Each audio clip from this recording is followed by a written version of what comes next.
ನಮಸ್ಕಾರಪ್ಪ ಎಲ್ಲ ಮಂದಿ ನಮ್ಮ ಮರ್ತಿದ್ದಕ್ಕೆ ನಿನ್ನೆ ನಮ್ಮ ಬೈಲಾಟ್ ನೋಡಕ್ಕೆ ಹೋಗಿದ್ರಿ ನಮ್ಮ ದೋಸ್ತ್ ಏನು ಗೀಚ್ ಮಾಡ್ಯಾನಪ್ಪ ಅಂದ್ರೆ ಅವನ ಟೇಜ ಹರಿತಿದ್ರಿ ಹಾಂಗೆ ಕುಣಿತಿದ್ರಿ ಅಲ್ಲಿ ಪಾಲಿಶ್ ಯಾವ ಬಂತಿದ್ರಿ ಅವ್ನು ಕಾಶ್ ಇಂಥ ನಮ್ಮ ದೋಸ್ತರು ಕಲಾವಿದ ಮಾಡ್ತಾರ ಆ ದೋಸ್ತ ನಮ್ಮ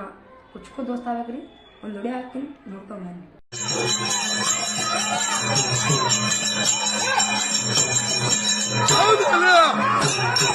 ಹೌದಾ